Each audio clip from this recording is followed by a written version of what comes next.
Anyone else get the same thing? You got the same thing? I guess it's me, sorry about that.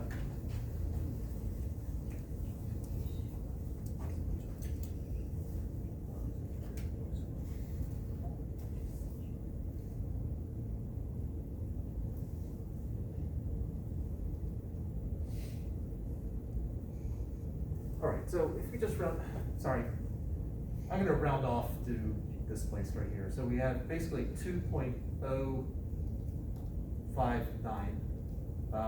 take one more, 2.06 times 1.301 minus 1.906.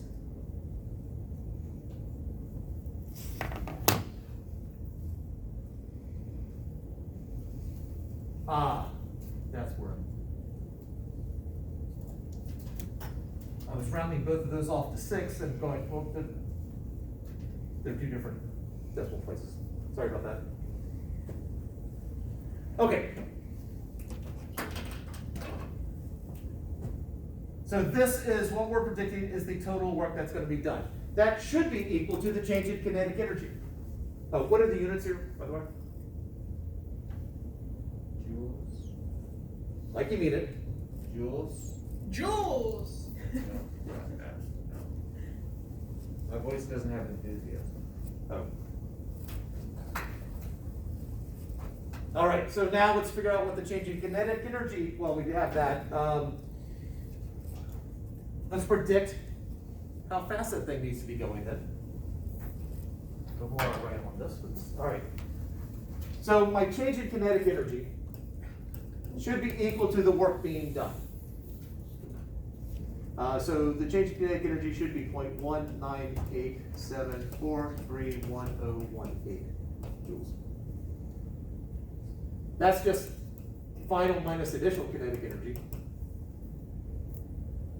Hey, what's the formula for kinetic energy? 1/2 mv squared. It sounded like almost a single voice. That was so incredibly precise.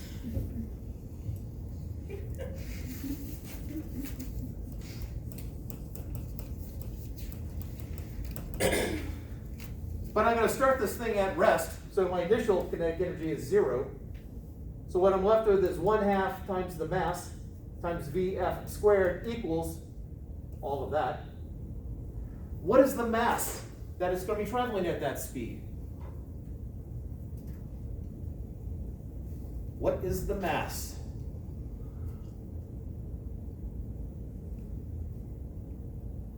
Would it be the 2.05? No, not the. No, the 2.05, first off, is a weight, not a mass, but it's not that.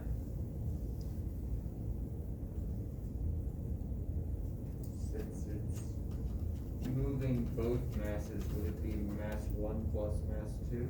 Plus the additional bit that we have. Over here you have mass 2 includes mass. Oh, okay. Mass 2 plus. Yes. Yeah. The mass that is moving here is both masses. So we need to add those. So that's 0.41020. If I did that correctly. That is the total mass that is traveling.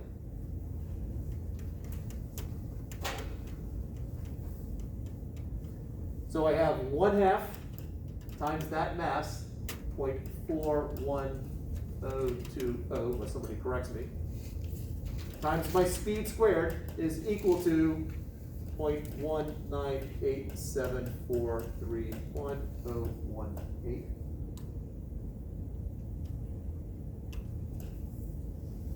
What's 1/2 of that?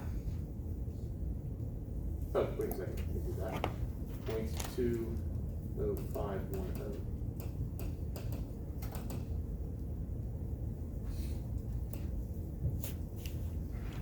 And so V squared is just equal to the equals 0.1987510 divided by 0.2050510.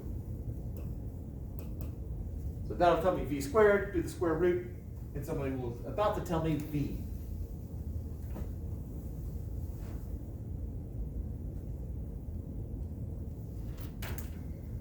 say 0.1987? Yeah, it's this number right here. Oh, What's the one at the bottom? The one on the bottom is the total, it's half the total mass.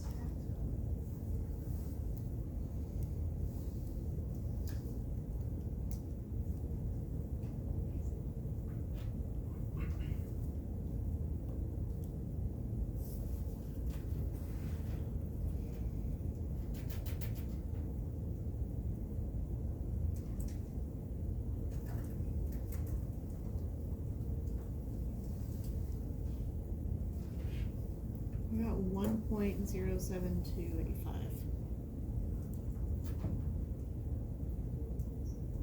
It's gotta be something a little bit less than 1. I'm gonna do the square root.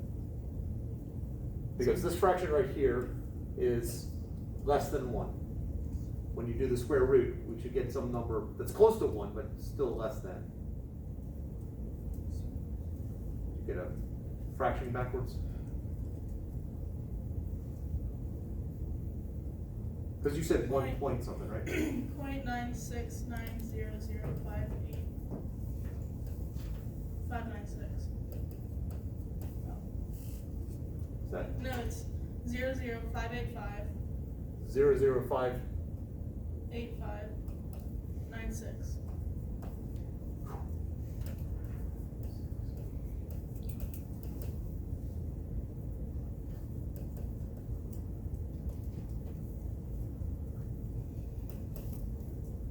Because you know our measurements, when we actually do the measurements, are going to be that precise. That's nothing but perfection from this group. This is going to be excellent. What are the units here, by the way?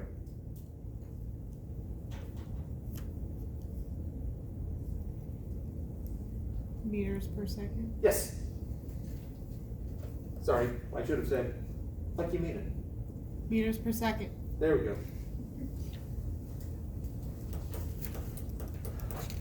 So how will we know how fast this thing is going? I don't have a speed gun, I don't have a motion sensor. How am I going to figure out how fast it's going? Why wouldn't we square root it? Because it's v2 equals. You should have square, after you did that, you should have square rooted. Did you not? Oh no. Oh, I guess that's v squared. Then it's 0.9843 809 525. Meters per second. There we go. All right. All right. So we now have the speed. How do we figure out how fast this thing is going to be going?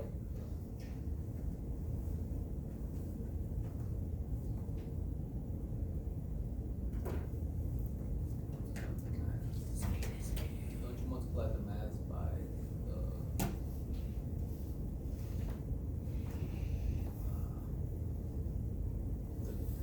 the gravitational pull? So it is. Oh, you're gonna. If we do the gravitational pull divided by mass, yeah, it's more complicated if we're going that route. Yeah. So trying to find speed the chapter 3 way, not using forces at all. Because I'm going to put this onto here.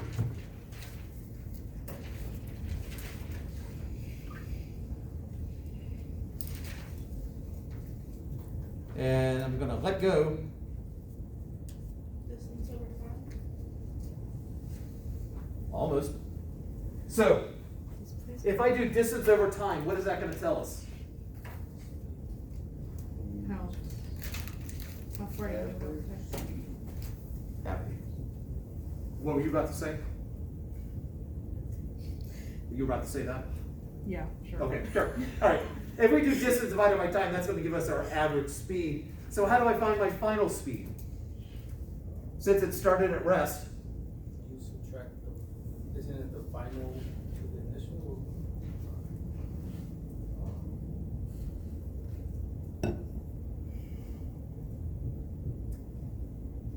I think your brain's in the right area. You're just mixing a couple things up. Think about averaging. I was gonna say when the final be 0 since it's hitting the ground. Oh, all right. But is it like the Every group's got somebody who does that. All right. Physics language versus everyday language.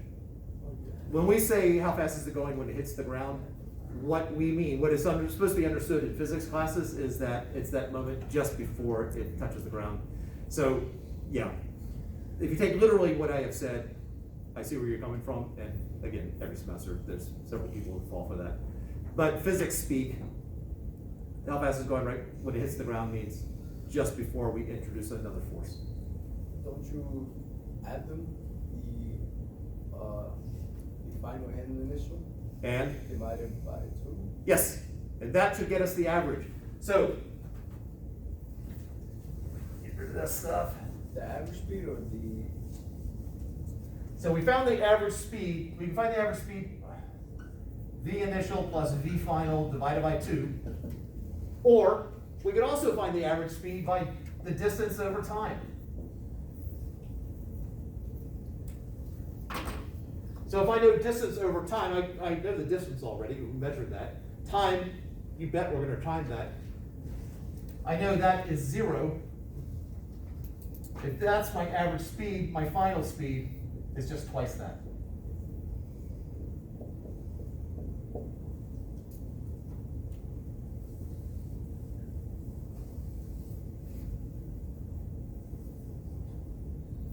I'm feeling good. We're gonna make this work. This is gonna be incredible.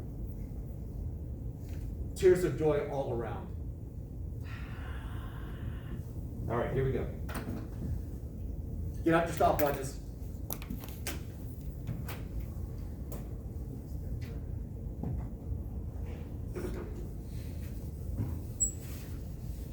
All right, when I let go, I'm not gonna hold it by the sides and then let go because that tends to sway it. I'm gonna put my hand underneath just to keep it from falling, and then I'm gonna jerk my hand away.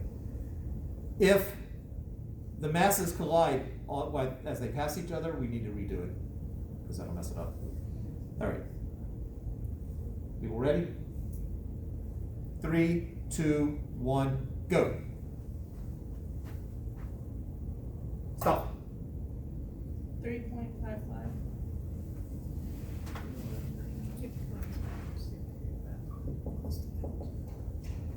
I got 3.48. 3.60.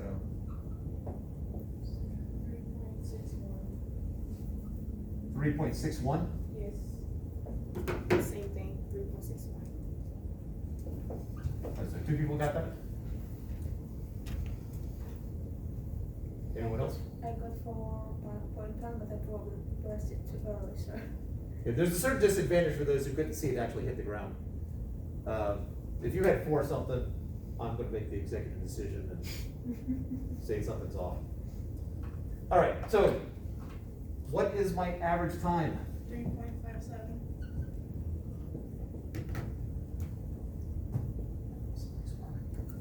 2 times 1.301 divided by 3.57. Oh. What is it? 0.72. We just stopped the end misery there. Oh, then it should be a 3. 0.73.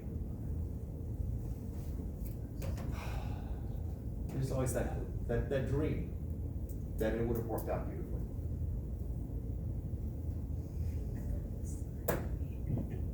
No, there's no reason why this should.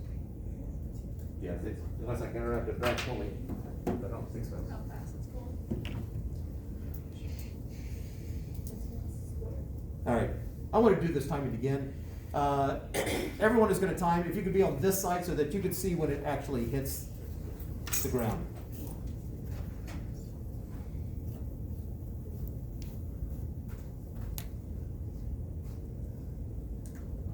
All right. There we go. Can you see Jennifer? Yeah. All right. 3, 2. Sorry. 3, 2, 1, go.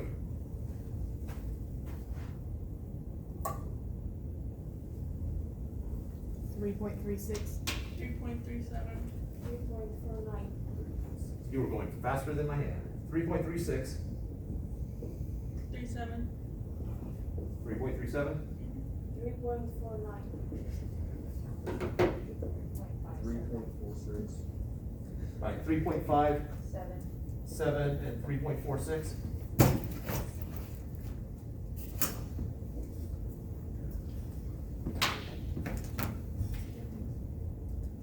Three point four five. Is that enough? Well, we'll get closer, but still not particularly close.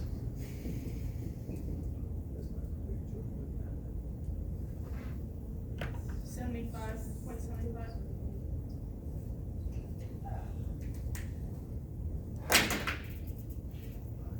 No, seriously, Julian.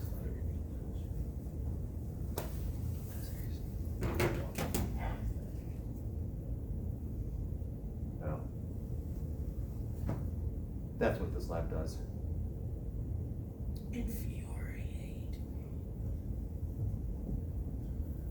Anyway, Ashley. So the number that, like the .73 and the .75, like what exactly is that like compared to? That is that's the speed of this right before it hits ground. This is the speed of both masses just before it hits. That is what we are comparing to the .984.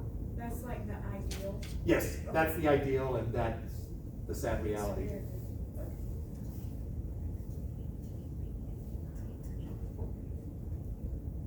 Well, if I think about what went wrong, I mean, we're 20-something% off, that's no bragging rights there.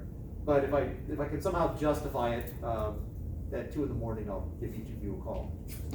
Because I know you'll be awake, wondering about this. Doing physics. That's right. If not that, dreaming of it. No, literally. Absolutely. I literally have physics dreams. All right, any questions right now? I'm gonna do something else where we'll actually use the board right there. Any questions right now before I go to do computer board stuff?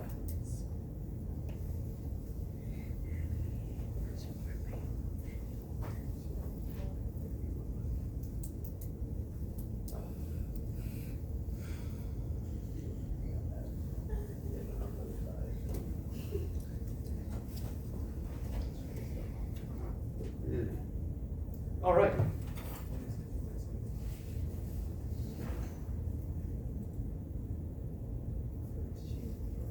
Now wait for it to slowly go.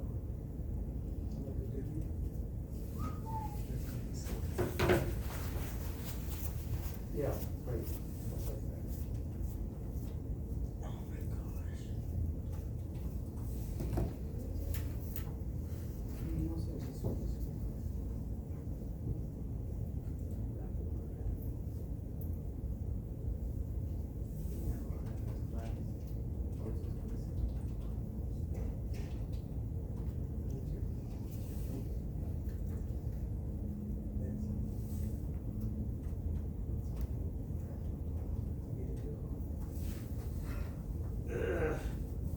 You know, I understand why they I do this, hate but these. it's a freaking pain in the butt.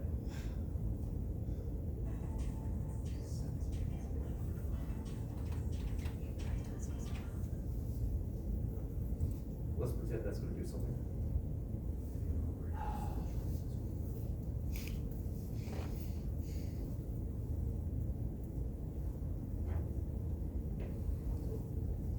Oh.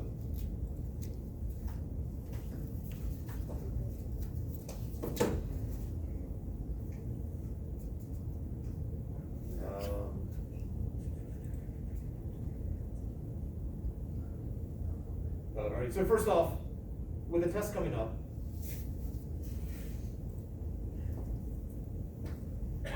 supplemental material, old tests. And then you're looking for test 1, so I guess those are the last ones I posted, so it's been a while.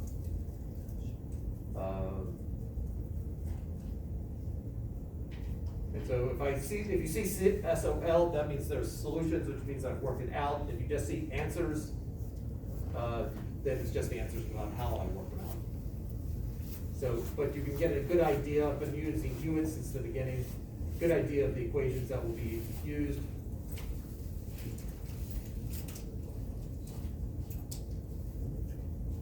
Eventually.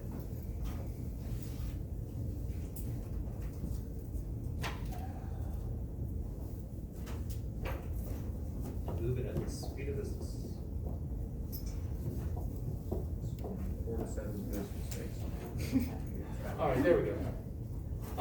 The current ones are more fleshed out than this, so so Ellie, if you want a more thorough one, if you could just send me an email and I can post, or send to you and then post what it would actually look like. Okay. But those are the basic equations right there. I know I give more than that now. Now, is that also gonna be on the test, or is it just test answers? Sorry, this is an old test, so this is the basic format that. So, yes, the equations will be on top. Oh, yes, yes, very first, top of the first page, that's where you get your constants, the values for G, constants and semi-constants, or pseudo-constants, and then the formulas. For multiple choice, if there are multiple choice, you can get partial credit if you explain your answer. If you just circle a letter and move on, then you're playing all or nothing. And you'll see where some of the master set questions came from. All right, so. And then the real reason I came on here